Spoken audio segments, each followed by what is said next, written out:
welcome to Family Business World. I'm your host, Dr. Dale Caldwell, and today we have a subject that's near and dear to my heart. I love family businesses and I love movies, and so Doreen, welcome.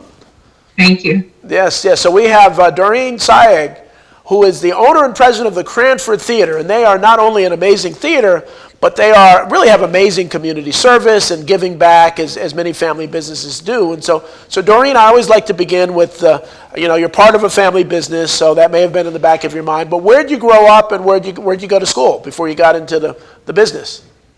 I have been in the business pretty much since I was born. I actually ran around a movie theater chasing my father for many years, and was more interested in working. So throughout my school years, I went to DePaul High School in Wayne, and then I went to Caldwell College. Nice. And then I got my master's a few years ago from Montclair State University. Wonderful. And a master's in what? In business administration. Business administration, wonderful. One of the things and I love doing Family Business World, because especially businesses have been around, is that almost every next generation CEO started out sweeping the floors and cleaning toilets and doing stuff, and it really helps people value the business when they're older. If people start out as a senior VP and have never gotten their fingernails dirty, they don't value the business as much as they did sweeping up. Is that true? That is very true. How can you run the whole company and understand what your employees are bringing to the table? If there's any concerns or any issues, if you don't know the ins and outs. So I grew up, I started really young. I was behind that candy stand when I was 8 years old, trying to help the candy girls. Wow. And then by 11, 12 years old, I was really in it. I loved it. I loved movie theaters. I loved the fact that our business made people happy.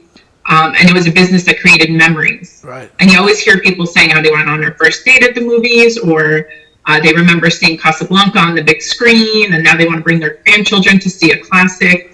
So there's a lot of memory building that goes on in movie theaters. So I was intrigued by all of it. I loved it. I loved the excitement. And as crazy as it sounds, working a Saturday night or Christmas night were always my favorite. Just the excitement, the energy, the smiles on faces. So yeah, I grew up in it. I started as a candy girl, as an usher. I sold tickets. I ripped tickets. I became an assistant manager and then a manager by 18. It wasn't just handed to us, I think there's a little bit of a stigma there where people think that just because your family owns a business, it's easy. It's not easy. It's not easy. You are setting the example. Yep. So if it's okay for you to do it, it's going to be okay and that was not the way our parents raised us in the business. We had to set an example for the rest of our employees and for our customers. So we were held to a higher standard. And now we pass that on to our employees and really try to create a wonderful experience for all of our guests. I've worked with hundreds of family businesses, and I've yet to find one where people just kind of, sat on a couch and didn't do work. They worked harder than other employees and really had to prove their because the parents had to do that. They had to work hard, so they want to make sure that their kids are strong enough to do that. And so tell me about the Cranford Theater. Now how many? What's the seatage and theaters and so on? Tell me about Cranford. So Cranford has about 800 seats over 5 auditoriums. We have one large, beautiful auditorium that seats about 200 people. Right. And then the other 4 range from 100 to 135 seats. So it's more of a boutique type theater. And it's an established art house in New Jersey, one of very few across the state. And we actually bought the Cranford Theater in the late 90s. Okay. And operated it until 2010. We then sold the operation, but owned the property. Right. And then over the years, there was so much consolidation in the industry, it changed owners. Up until 2019, the operator that was leasing the theater from us abandoned the location. Oh my goodness. And I saw it as an opportunity to revive this theater. And it's different than, other movie theaters where it plays more art and cultural content, movies that you wouldn't find easily on a highway theater or just anywhere. Right. So we had a niche product here that drew a different audience, and content that you couldn't easily and readily find. So we did that, and then we blended it with family. Mm-hmm. So we would play some Disney movies, but then we would also play Jojo Rabbit. Right. So Right. you had two different audience, and they blended well together. So I thought it was a nice touch where it drew a family audience, and then it also drew a more art and cultural audience. And then we just, tried to provide a little bit of everything for everyone. Yeah, it's a now. Have you done any film festivals? We have. We actually this year. I should say that in 2019 we renovated the theater and reopened it in November. Right. We only operated for about 4.5 months before we were shut down. Wow. So we didn't really get a chance to take off with all the ideas that we had. Mm-hmm. So now, as we're starting to get back into the flow of things, we just did the Garden State Film Festival at the beginning of the year. They did their opening night in Cranford. Oh, nice. Okay. And they'll be returning next year for opening night and then one weekend night. Nice. We're also working with the Cranford Film Festival, okay, which is a new festival, it draws more of a youth audience. Okay. So we're happy to partner with them, especially because they're homegrown. We worked with a festival called Women in Media out of Newark. Okay. That was a one night, did very well, drew a whole new audience to Cranford, to the Cranford Theater, but also to the town of Cranford. Oh, really? The way we look at it, it doesn't just benefit the theater, it benefits everyone around us, whether you're a restaurant or a coffee shop or an ice cream parlor. It's nice that we all succeed together. It's not just about us. And then we have a few other ones that are in the works that haven't been solidified yet, but we'd like it to be a festival theater and a destination point for festivals. Yes. And so now, as a woman, as the owner and president, I mean, how many women-owned theaters, movie theaters, are there in the Northeast? Are there many? Do you have a network with other women owners at all? I'm not sure. I mean, there's got to be some, but I don't think there's many. Yeah, no. It's probably pretty rare. Sadly, Dr. Cole, you don't see a lot of hometown theaters too. Right. That's the other thing. They were struggling before the pandemic, and then unfortunately the pandemic forced a lot of shutdowns on these beautiful theaters. So I plan on putting up the good fight and doing everything we can do to keep our theater alive, because they really are the gems of the towns that they're in. They really are. They're not only anchors, but they have so much history, and people have so much love for them. So I always encourage people to visit and to support their local movie theaters so that they're around for a long time. Well, and one of the things that we're doing, and at the Rothman Institute, I'm doing personally, is really being an advocate for the family businesses, but the local businesses, the entrepreneurs, because everything is getting bigger and bigger and bigger, and less personal, and less connected with the consumer, and there's fewer opportunities for people to experience the difference between a family-owned business and a multinational corporate business. And there's a palpable difference, and theaters are a perfect example of that. And so now, you and I were talking before. I love popcorn. I can't not go to a movie and not have popcorn. And so, do you buy popcorn from? Are there local providers of the popcorn and some of the food in your concessions and those kinds of things? No, we pop our own popcorn, so it's fresh all the time. Oh, you make it your own? So if you're driving past the theater, it's funny because we'll have a lot of people coming off the street and say they smell the popcorn because it ventilates out onto the street. Yes. But we do, we take pride in our popcorn. We use very good quality products, and we pop it there on site. And so as you talked about, I mean, it's pretty amazing that you had just started up, and then the pandemic closed you down. How did you survive? What did you do to really get through this challenge? It's pretty amazing. I have to say that it was definitely very scary after investing a lot of money into renovating the theater and reopening, and then being forced to shut down. We have to get creative real quick. So I was home for about 2 weeks after the shutdown before I was going to go nuts just not doing anything. Right. So I had seen that there was a fundraiser going on in town. So I offered to raffle off some movie snacks. And I have to be honest that I'm not the most creative person in the world, so I'm actually impressed with myself. But I took a big movie bucket and I bagged some popcorn. And then I put some candy boxes and some drinks and turned it into kind of like a movie gift basket. Right. So it started out as a donation to a fundraiser. And then I was like, you know what, we could sell these. Wow. So we started selling huge bags of popcorn. We sold candy, we sold nachos, we sold things you could just stop by, pick up, take home, and enjoy the movies with your family until we can get the theater open again. Right. So we started there, and then I had, excuse me, I had heard in the news that the drive-ins were starting to make a comeback, and I had always been intrigued by the drive-in model, but it was a dying art, and it had dwindled down to about 300 drive-in theaters around the country. Right. So I had seen that, and I just had this motivation, this drive that, I mean, I couldn't sleep at night thinking about it. I'm like, I need to do this. I got to do something. What are people going to do, and how am I going to contribute during this pandemic to help people? Right. So right. our way of helping during the pandemic was giving the gift of entertainment in a safe, in a very safe way. Yeah. So we worked with local government, with the mayor and the council. We worked with the police department and the fire department, and we came up with a plan. And once it was shared, it spread like a wildfire. I mean, it spread thousands of times. Wow. And here we are, this small little theater in Cranford, New Jersey, with 5 screens. Right. And all of a sudden, the news hit that the drive-in was opening. Right. And so now it was on. Now we need to come up with a plan, build a staff, and get to work. And we did. You know, between my team and I, we designed a drive-in model built out of shipping containers. Wow.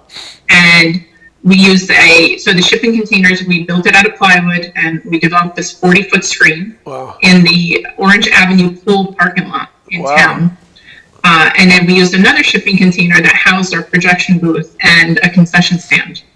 Wow. And yeah, because without food sales, you can't really sustain all the expenses and then film rent to your studio partners. Right. And I remember putting tickets up for sale and not knowing what to expect. Interesting. So tickets went up for sale, and within a minute and a half, we were sold out for the whole week. Now hold that thought. We're going to take a quick break for a commercial, but that's such an amazing story of innovation and really entrepreneurial thinking. So we'll come right back, Doreen, right after the commercial break. Black Friday used to mean long lines and deals gone in a flash. That was Black Friday then. This is Black Friday now.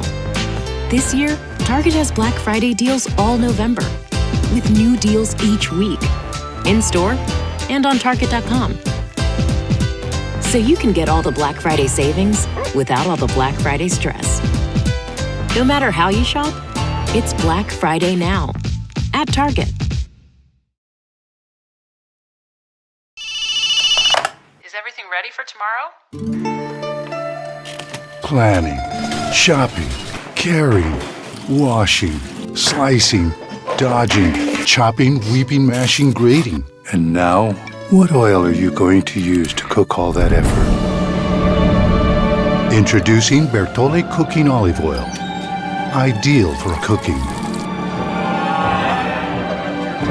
Bertolli, elevate your every meal.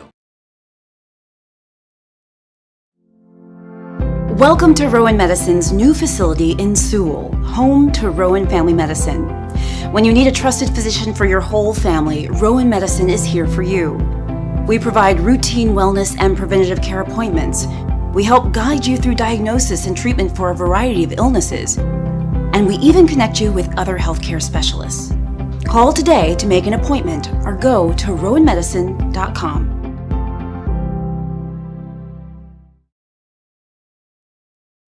It's Walmart's Black Friday deals for days. Get $87 Chromebooks and score other huge deals this Friday in store. Shop Walmart's Black Friday deals for days.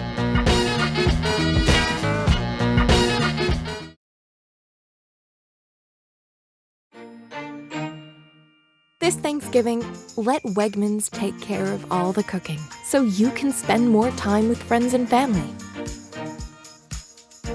Pair our delicious, tender hand-carved turkey and gravy with flavorful sides like roasted butternut squash, seasoned green beans, and herb stuffing. Sit down, relax, and let Wegmans Catering help you host the perfect celebration. Bring joy to your holiday table. Happy Thanksgiving!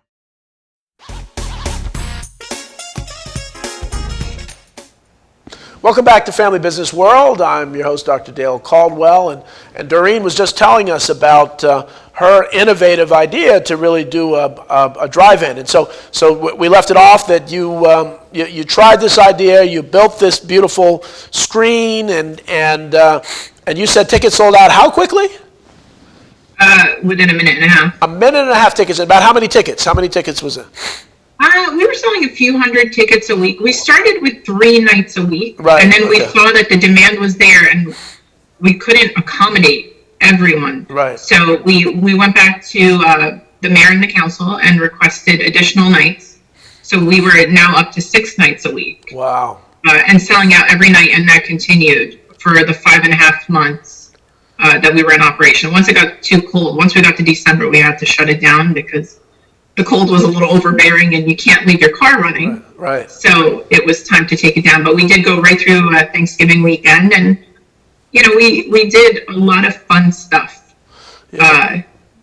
Once we saw that we didn't have to focus our energy on marketing the drive-in, working hard to sell the tickets they were selling themselves, we were able to focus our energy on what we could do that was fun and to help, to get people engaged and excited and give back to the community. So we started a food drive and collected canned food items. We did that for a few months and collected a good amount of food. We partnered with the police department and the fire department on that, and downtown Cranford.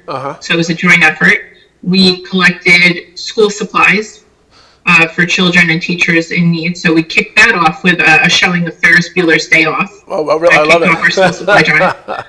We collected wrapping paper and holiday supplies right before December.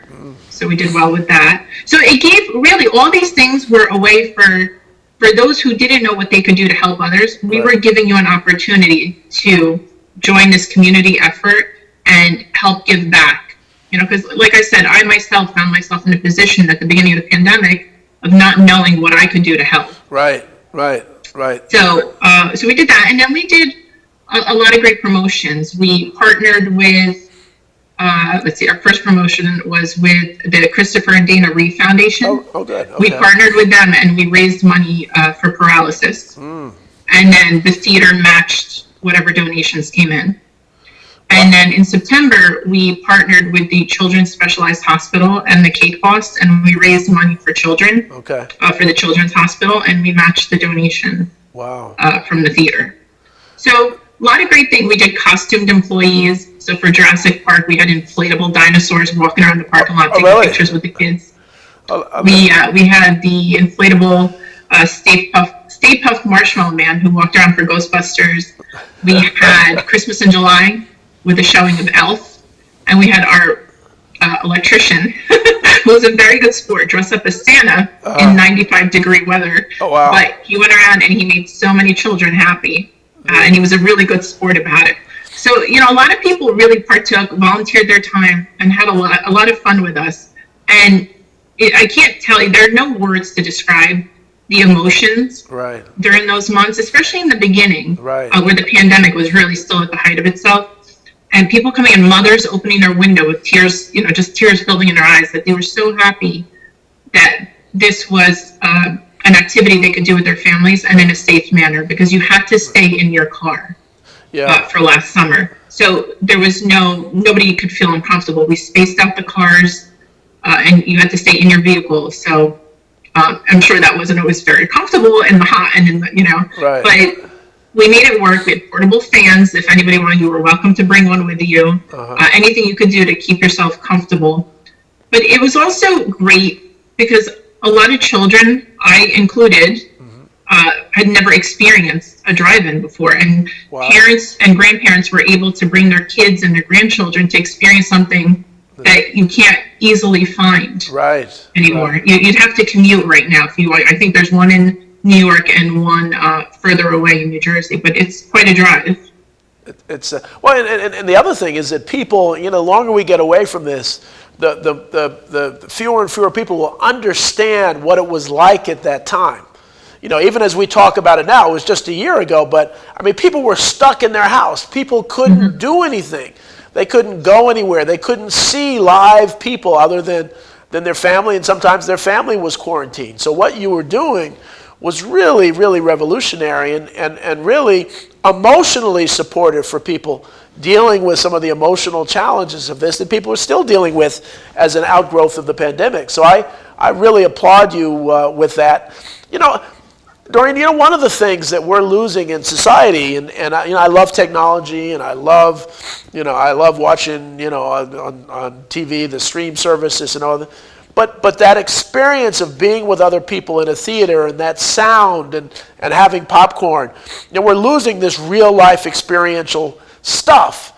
And I don't know how we can really let people know how important it is to experience what you're doing. And so I know you guys are really continuing to try to build that, but it's tough. It's really, really tough. And I'll be honest. You go ahead. Yeah. Oh no, I'm sorry. It's that communal experience. Yeah, that communal experience. Enjoying these movies. Yeah. And I would say a lot of times the classics, even though they're older and you could see them on TV, Right. People love coming to the movie theater. I have an anniversary special of Casablanca coming up in January. Wow. That's going to easily sell out. You can easily see it on TV. Right. But it's not going to give you that feeling and that emotion you had years ago when you sat in a movie theater with your parents or your grandparents and watched it. So you're reliving, how you felt and the time that you were living in by visiting and seeing these classics on the big screen. Right. Same with the new movies. You can't get the same energy and the same excitement at home in your living room. Is it comfortable? Is it easy? Of course it is. But it's not the same feeling and the same energy you would get if you saw it in a movie theater. And I'll give you a good example. One of my biggest childhood memories growing up in a movie theater was around Christmas time when Santa would come and he would sit in the movie theater lobby. Right. And you'd get to sit on his lap, tell him what you wanted for Christmas, and then he'd give you a little toy or a Right. candy cane. Right. I wanted to recreate that experience for today's children. Right. And we started it in 2019 and we're resuming it again this year. Wonderful. So we have a pajama party series on Saturday mornings in December where you can come in your PJs, 9:30 in the morning. Nice. And then as the movie's ending, Santa pulls up on the fire truck and comes in, Oh, nice. and you get to take pictures with Santa in our lobby. I love it. He'll give you a candy cane, you get to take a picture with him and the elf and tell him what you want for Christmas. It was a huge success because it wasn't just about the movie, it was about the experience and the memory that it'll build. We're also doing the Polar Express 2 nights before Christmas. Oh, wow. Again, it's a movie that you could easily see on TV, but we've created an experience around it. So at 7 o'clock that night, Santa will arrive. He's going to read the Polar Express book to you and then autograph your copy of the Polar Express book. Oh, I love and then you get to watch the movie and you can come in your PJs. That is So- wonderful. It's really about helping people create those memories and providing an experience. And that's really what we're heavily focused on. Well, history repeats itself, and so often people said, okay, well, TV's out, radio's dead, radio's going away, and in fact, in some ways, TV has helped radio, and radio in some ways is as popular as ever. I think, and I'm sure you're following what's happening with Facebook. They're going to do this metaverse, and I was talking to somebody on my show, and they were saying Ready Player One. Now, I haven't seen the beginning of that, but they said Ready Player One is exactly what they want to do. And so they're creating this virtual world where you don't interact with anybody directly, but you do that. I think that like TV, that will make what you're doing even better. Even more experiential, this idea that we get to actually interact with real people and do real things. And so I'm instead of replacing that, I think it will enhance those people that are smart enough to do the innovative things you're doing. What do you think? I think so. I mean, I do think it's about being interactive and being engaged. And I am so heavily hyper-focused on memory creations and memory building. So we'll see. I mean, it's, for our business, it's going to take a little time. Each week I notice that things are starting to get a little better. And we're getting more and more people coming in each week. But I think it's going to take some time for confidence to keep building and for people to feel comfortable. And we understand that. And we're very focused on making sure our building is clean. It is very new since it was renovated right before it was closed. So, and we always strive to make sure that we're providing a wonderful experience to our guests and making them feel like they're part of our family. And we have a wonderful team of employees, and I definitely, have to shout them out, because at a time where it's so challenging to find employees, we're so blessed that we have great employees. Right.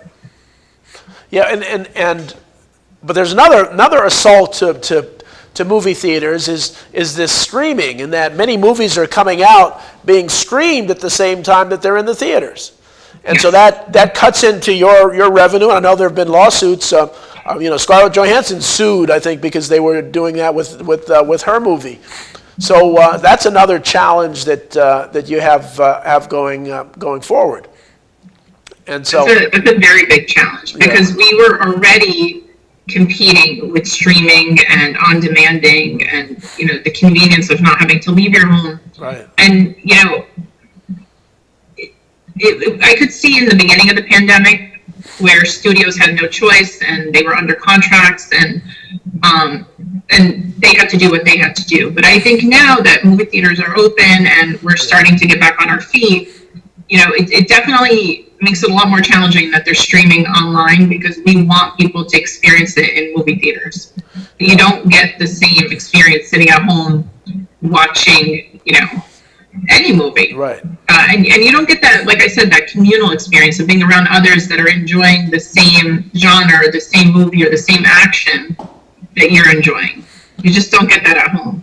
So we hope that, and I'm sure I speak on behalf of all movie theaters, especially independent theater owners, when I say that, theaters need the support. You can't survive without people coming to the movies, especially these like charming little movie theaters in these little hometowns. They need all the support they can get, just as any other small business does. Absolutely. And now's the time, right? Especially coming out of a pandemic, we all need to support. I know I do. I try to take care of everyone I can, because I myself understand from owning a small business that it's a struggle. Well, and we're doing everything we can to keep it alive. Well, we can, we're going to do whatever we can to really push, any kind of supporting family businesses. But, this wonderful family business theater that you have is just phenomenal. How do people what's your web address if people want to get more information and come and enjoy the festivities? It's at cranfordtheater.com. Cranfordtheater.com. So cranfordtheater.com. Doreen, this has been fantastic. I just admire you and what you've done in a challenging time. Do you have regular photographer? Because I think that can be another advantage, where people can get pictures of the interaction and other things. Do you do that? Do people get pictures for? So we're actually working on a page on our website that hasn't been developed yet, but we plan on posting pictures from our drive-in, from our pajama party series, just so that anybody who visits our website gets to see a lot of the fun stuff we've done. So once that page is complete, it'll have pictures of some of the promotions we've done, and it'll definitely have a lot of pictures of a lot of the memories that we captured over the last 2 years. And you're selling the movie experience. I love that. So, Doreen, again, good luck to you. Thank you so much for being a wonderful guest, and I'd like to thank the audience for watching. And please, if you're going to see the movies, see it in a family business theater. All right. Take care. Thank you. Thank you for having me. Yeah, thank you, Doreen.